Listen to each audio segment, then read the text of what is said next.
Okay, Chris Rossi, this one's for you. I want you to stop messaging me. This is getting ridiculous. Let's see. Okay, Chris Rossi. Okay. Hey, sorry when I tried to be friends. I was bothered because of what you said. So I said something when I got hurt. I'll understand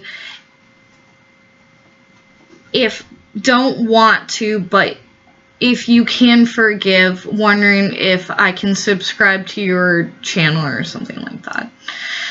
So that's one comment he left, and then he tried to leave a comment on one of my videos about wanting people to subscribe to his channel. So basically he's commenting on my channel in order to try to get people to come to his channel, which is kind of shitty.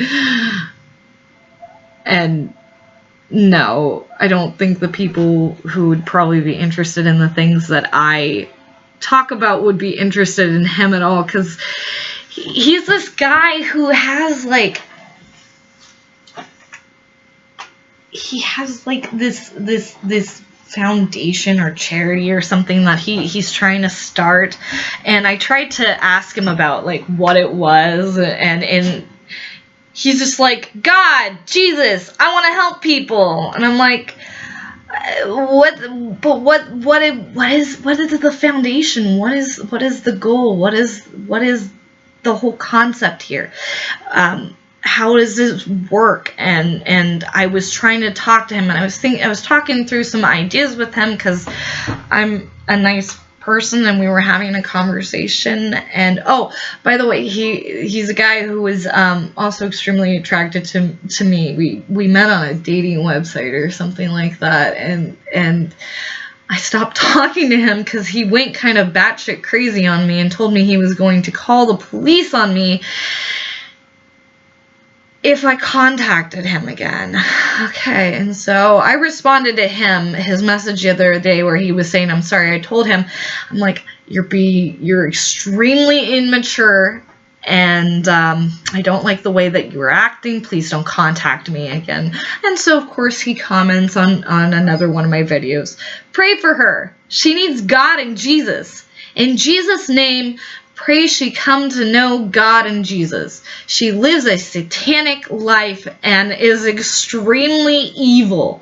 Pray for this ungodly woman and that she comes to know God, and it goes on.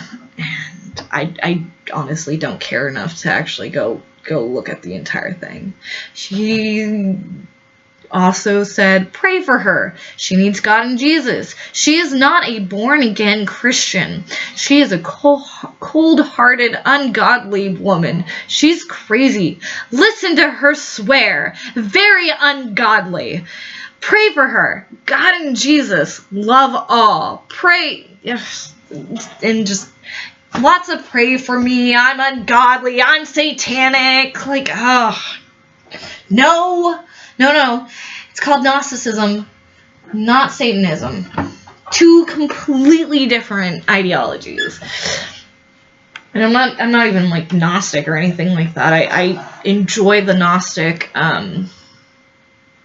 creation myth, and I think, and especially like the whole concept of Sophia, and Sophia being an aspect of God which falls into matter, and I find Sophia in particular very interesting, because Sophia is wisdom, and when you look at any sort of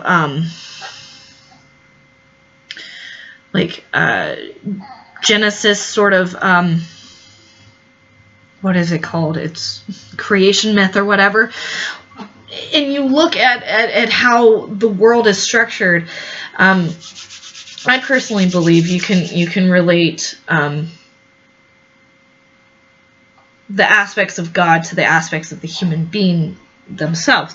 And so us human beings, in our wisdom, in our intelligence and our wisdom, we are able to create things like wonderful things like glasses and glasses and phones and whatever else, we're able to create these wonderful things with our wisdom, but at the same time,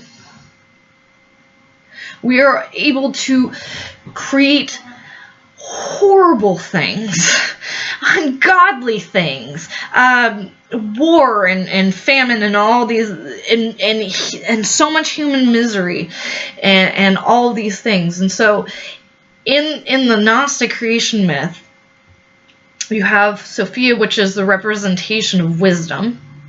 And then when Sophia falls into matter, she creates the demiurge. And the demiurge is the evil side. So it would be like the devil, or it's the god of the Jewish Bible who created the world.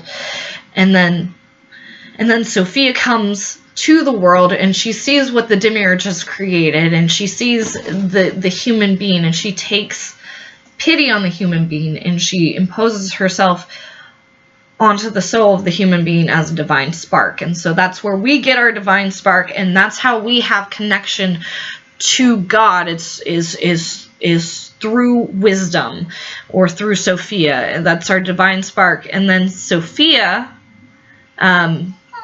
was able to get back to God and become one with him again through Christ coming to come save her, essentially. So Christ would be her, in Gnostic theology, would be her husband. And so the husband, Christ, comes to get Sophia and becomes one with her again, and takes her back to become to rejoin and be an aspect of God.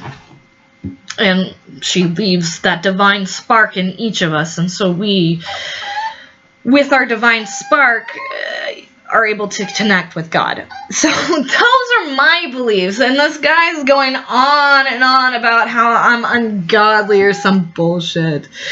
Okay. Oh, another comment. Genesis 1 tells you how the universe was created. People don't believe her lack of...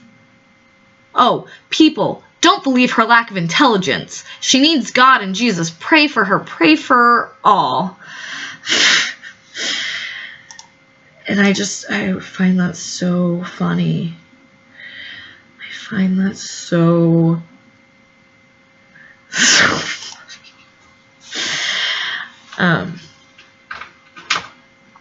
But yeah, Gnosticism, I find very interesting. You guys should definitely look it up if you have any desire to whatsoever. I did not do justice to the explanation of the creation myth whatsoever. But I think it's beautiful. I think it's lovely. And I was born and raised as a Christian. So I sit here and I'm thinking to myself, as this guy keeps telling me I need God and Jesus, I'm like, but wait, I accepted Christ into my heart when I was fucking 20 years old in college. What is this shit? Like, he's trying to say all these nasty things about me, but really, Chris, here's the thing, Chris Rossi. You're trying to cover up your own inadequacies, and the fact that I don't want anything to do with you seems to only piss you off more. And the thing is that you were extremely immature. You don't seem to know how to deal with conflict with other people. You told me you were going to call the police on me if I ever contacted you again.